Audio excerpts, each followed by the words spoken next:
the signal no one wanted. Across the vast expanse of the Orion Arm, hundreds of intelligent civilizations shared the stars under the loose governance of the Galactic Assembly. For centuries, the Assembly had maintained what many believed to be a stable era of peace. Trade routes flowed freely between star systems, scientific cooperation flourished, and wars, once common among younger species, had become rare. But peace had made the Assembly cautious. Too cautious. When the first distress signal arrived, it was picked up by relay stations along the frontier systems. At first, the automated networks struggled to translate it, as the message came from a distant aquatic civilization known as the Ledhari. Their language was complex, built on tonal pulses designed for communication through water. But once the translation systems finished their work, the meaning became chillingly clear. The message was simple. We are under attack. Unknown hostile fleet. Our defenses are failing. We beg the galaxy for aid. Within minutes, the signal was forwarded to the central chambers of the Galactic Assembly. Delegates from dozens of species gathered in alarm as the transmission replayed across the chamber's massive holographic display. The recording showed chaos beneath the oceans of the Ledhari homeworld. Towering coral-like cities burned as alien warships bombarded the surface from orbit. Massive tidal waves crashed into floating habitats while emergency sirens echoed through flooded corridors. Ledhari civilians swam desperately through collapsing structures while rescue drones struggled to keep up with the devastation. Then the transmission cut abruptly to static. Silence filled the assembly chamber. For many species present, the Ledhari were well known as peaceful traders and oceanic engineers. Their cities were marvels of biological architecture, grown rather than built, and their culture revolved around exploration and diplomacy. They had no enemies, which made the attack all the more disturbing. Assembly analysts began their investigation immediately. Within hours, long-range sensors confirmed the worst possible explanation. The invading fleet belonged to the Dravok Dominion. At the mention of that name, a ripple of unease spread through the chamber. The Dravok were feared throughout the Orion Arm. Unlike most species, who had gradually abandoned conquest as interstellar cooperation grew, the Dravok believed domination was the natural order of the universe. Their empire expanded through relentless warfare, absorbing or destroying any civilization unfortunate enough to lie in their path. And their fleets were enormous. Centuries earlier, several powerful civilizations had attempted to stop them. None had succeeded. The Assembly had hoped the Dominion would remain confined to distant territories. Now that hope was gone, emergency debates began immediately. Military advisors projected fleet numbers and calculated possible outcomes if Assembly forces intervened. The results were grim. Even if several major civilizations committed their fleets, losses would be catastrophic. Entire sectors might be left defenseless if the Dravok retaliated elsewhere. Some delegates argued that the Ledhari systems were too far from core assembly space to justify the risk. Others insisted that abandoning a peaceful civilization would shatter the Assembly's credibility forever. The debate continued for hours, then days. Meanwhile, the distress signals kept coming. Each new transmission from the Ledhari systems painted a darker picture. Their defensive fleets had been destroyed within the first hours of the invasion. Orbital cities were falling one by one. Entire oceanic habitats had gone silent. Millions of lives were being lost. Yet still, the Assembly hesitated. Politics, fear, and calculations of strategic risk slowed every decision. Eventually, the Emergency Council agreed to begin mobilizing a joint task force, but assembling such a fleet would take weeks. Time the Ledhari no longer had. What the Assembly did not realize was that their communications network extended far beyond the civilizations gathered in the chamber. The distress signal had traveled across countless relay beacons scattered throughout the Orion Arm. One of those signals reached a modest star system orbiting a yellow dwarf star, Sol. There, deep within the communications network of Earth's orbital monitoring stations, the transmission was received and translated. Human analysts watched the footage in stunned silence. They saw alien cities collapsing beneath orbital bombardment. They saw civilians fleeing through burning corridors. And they heard the final part of the message. We beg the galaxy for aid. The footage quickly reached the Leadership Council governing humanity's interstellar colonies. Representatives from Earth, Mars, and the outer settlements assembled for an emergency meeting. No one spoke for several moments after the recording ended. Humanity had only recently joined the Galactic Assembly. Compared to older civilizations, their territory was small and their influence limited. Intervening in a war against the Dravok Dominion would be incredibly dangerous. The human fleet was strong, but the Dominion was legendary. One advisor finally spoke. If we get involved, he said quietly, we may provoke a conflict we cannot win. Another council member responded, if we do nothing, those people die. The room fell silent again. Human history was filled with moments like this. Moments where the safer choice had been to look away. But humanity had never been particularly good at ignoring cries for help. Finally, the council chair stood. The Lethari didn't send their message to one species, she said. They sent it to the galaxy. She looked around the chamber. And we are part of that galaxy. Orders were issued within the hour. Across human space, fleets began mobilizing. Carriers launched fighter wings. Destroyers powered up their railgun batteries. Massive transport vessels prepared rescue equipment and medical teams. In orbit above Earth, the largest fleet humanity had ever assembled gathered silently beneath the stars. No announcements were made to the Galactic Assembly. No permission was requested, because while the galaxy debated whether the Lethari were worth saving, humanity had already decided. They were going. The fleet that should not exist. 3 weeks after the first Lethari distress signal reached human space, the silence of deep space near the Lethari frontier shattered. A ripple tore through the darkness as a massive hyperspace corridor opened above the outer edge of the system.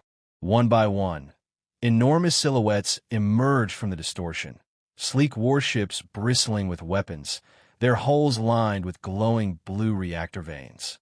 Then more appeared, and more. Within minutes, hundreds of vessels filled the void. Humanity had arrived. At the center of the formation drifted the flagship UNS Resolute, a massive command dreadnought whose armored hull stretched nearly 2 kilometers long.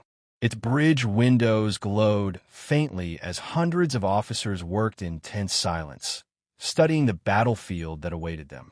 Admiral Elena Vargas stood at the front of the command deck, hands clasped behind her back as the tactical hologram flickered to life before her. The system map was grim. 3 Lethari ocean worlds orbited a pale blue star, each one once covered in sprawling aquatic cities and floating habitats. Now several of those settlements appeared as dark, lifeless zones on the display. Orbital bombardment scars marked entire hemispheres. The Dravok Dominion fleet surrounded the system like a tightening fist. They're still here, said Commander Malik, the tactical officer. Over 400 confirmed warships. A murmur rippled across the bridge. That number was staggering. The Dravok invasion force was easily one of the largest fleets humanity had ever faced. Vargas studied the enemy formation carefully. The Dominion ships were enormous, blocky war machines built around overwhelming firepower. Their fleets operated with rigid formations, massive spearheads designed to crush opposition through brute force. Predictable, but also incredibly dangerous. How many Lethari survivors? Vargas asked. Unknown, Malik replied. However, we're still receiving emergency pings from the ocean surface of the third planet. The Admiral nodded slowly. Then we're not too late. Behind her, fleet communications officers waited for orders. Every captain in the human armada was listening. Before giving them those orders, Vargas allowed herself one brief moment to look at the planet below. Through the bridge viewport, the Lethari world glowed faintly in the distance. Even from orbit, massive plumes of smoke rose from shattered coastal habitats. Millions of lives were at stake. She turned back toward the tactical display. Open a fleet-wide channel. Moments later, Her voice echoed across every human ship in the system. "This is Admiral Vargas. 3 weeks ago, a civilization cried out for help. They asked the galaxy to save them." She paused, and the galaxy hesitated. The officers around her remained silent, listening as carefully as the captains across the fleet. "But we didn't come here to debate politics," she continued. "We came here to end this." The holographic display shifted, revealing the battle plan. Human ships began maneuvering immediately, instead of forming a single massive attack line.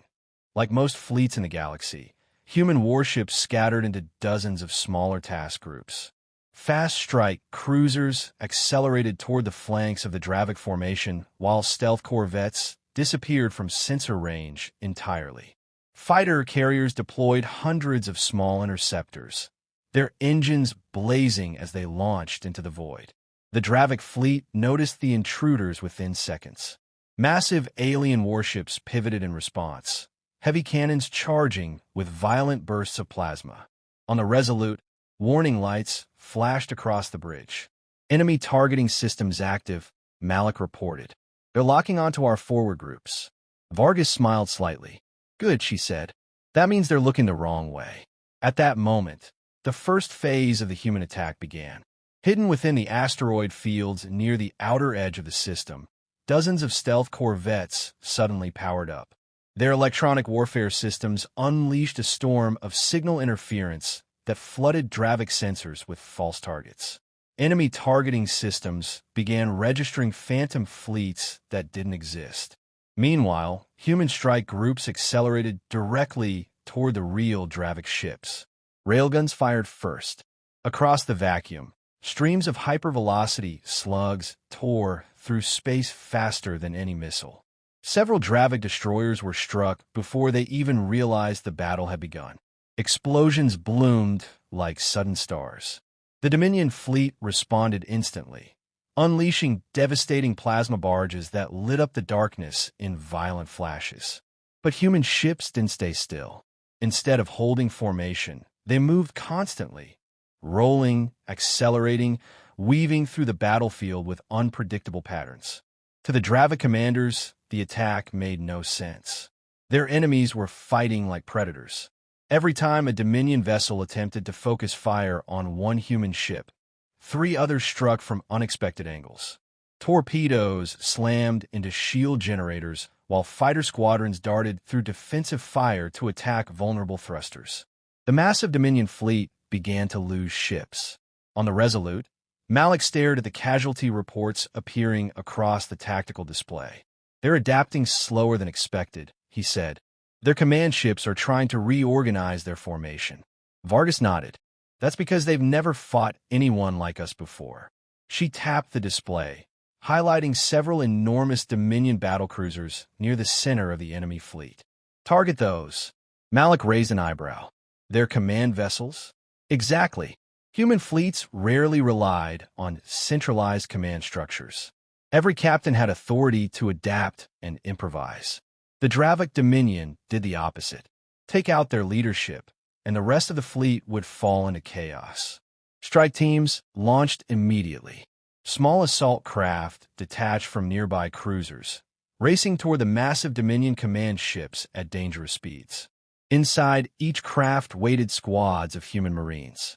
Their mission was simple: board the enemy ships and shut them down from the inside. As the battle intensified around them, Vargas watched the assault craft vanish into the chaos. Then she spoke quietly. "Let's show them," she said, "what happens when humanity answers a call for help." Outside the flagship, the war for the Let-Hari worlds had truly begun. The fury of the rescuers. The battle for the Let-Hari system had erupted into chaos. Across the darkness of space, hundreds of ships clashed in a storm of fire and metal. Railgun rounds streaked across the void like invisible lightning, smashing through shields and tearing into armored hulls. Explosions flared everywhere as damaged vessels spiraled out of formation, trailing debris and burning fuel. But despite the scale of the conflict, the human fleet moved with unsettling precision. Every maneuver had a purpose. Every strike targeted something vital. On the bridge of the UNS Resolute, Admiral Elena Vargas studied the constantly shifting tactical display. Colored markers representing ships flickered across the holographic star map as both fleets fought for control of the system. Status report, she said. Commander Malik glanced over the incoming data. Enemy command cruisers are still coordinating most of the Dominion fleet, he said. But our boarding teams are closing in. Vargas nodded. That had been the key to the entire strategy. The Dravok Dominion fought as a single massive machine. Their fleets relied on a rigid chain of command controlled by heavily armored flagship vessels near the center of their formations. As long as those command ships remained intact, the Dominion fleet could reorganize quickly. But if those ships were disabled, the entire invasion force would begin to fracture. Boarding teams have reached the first target, Malik announced. Across the battlefield, one of the enormous Dravok command ships loomed like a floating fortress. Its dark hull was covered in weapon batteries, still firing toward the human fleet.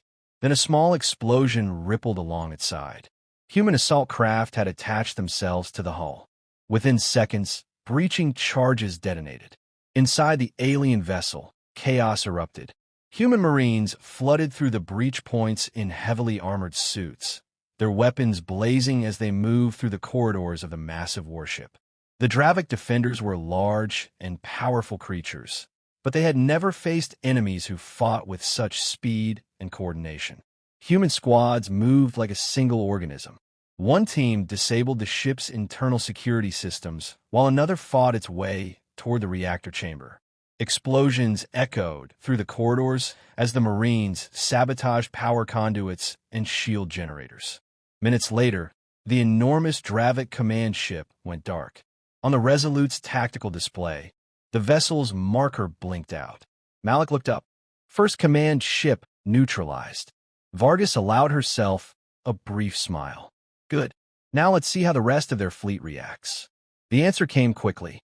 Across the battlefield, Dravok warships suddenly began maneuvering erratically. Without centralized orders, their formations broke apart. Some ships attempted to regroup, while others continued firing blindly at the nearest targets. Confusion spread rapidly through the Dominion fleet. Human commanders wasted no time exploiting the weakness. Strike groups accelerated into the gaps left by the collapsing enemy formations. Fighters swarmed around isolated Dravok vessels, targeting engines and weapon mounts. Railgun volleys tore through exposed hulls. Another command ship exploded in a violent flash as human Marines triggered its reactor overload. Then another, and another. With each destroyed flagship, the Dominion fleet became more disorganized. But the humans weren't just fighting in orbit.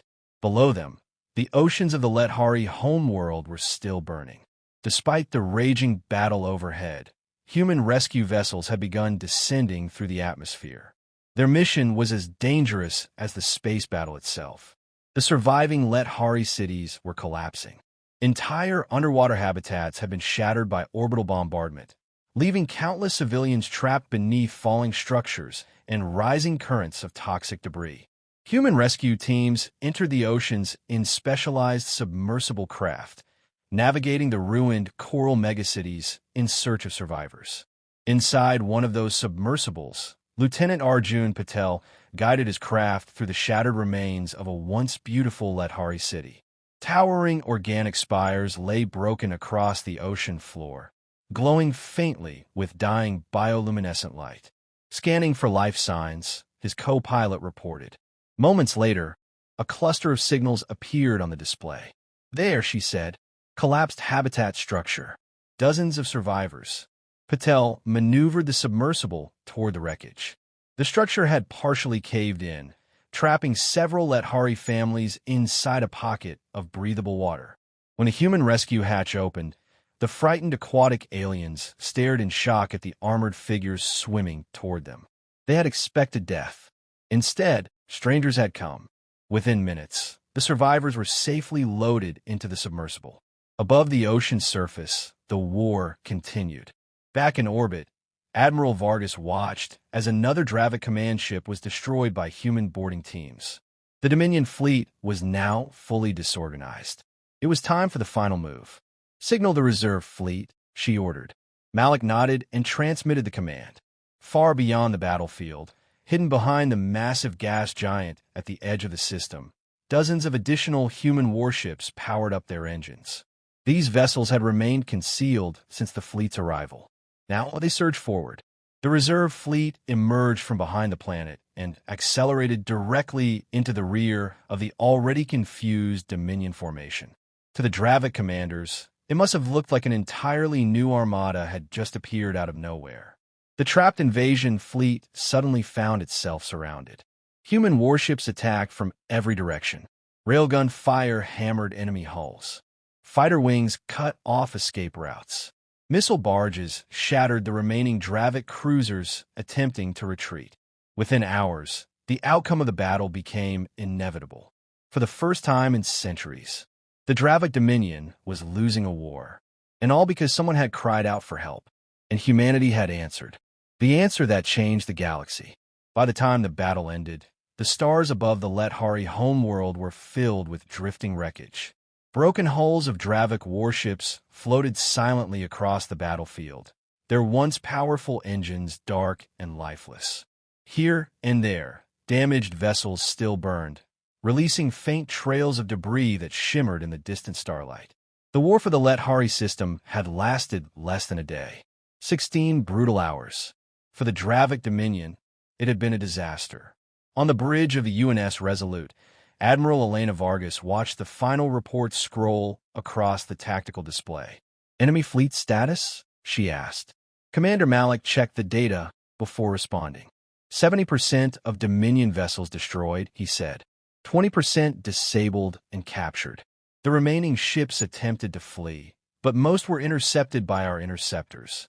Vargas nodded slowly. And their command structure? Completely gone. The human boarding teams had done their work well. Every major Dravok command vessel had been destroyed or seized during the battle. Without leadership, the surviving Dominion ships had collapsed into panic and confusion. For the first time in generations, the Dominion had been forced to surrender. Malik gestured toward a blinking icon on the display. "We're receiving a transmission from one of the remaining Dravok warships," he said. "Patch it through." The holographic screen flickered, revealing the image of a towering Dravok commander.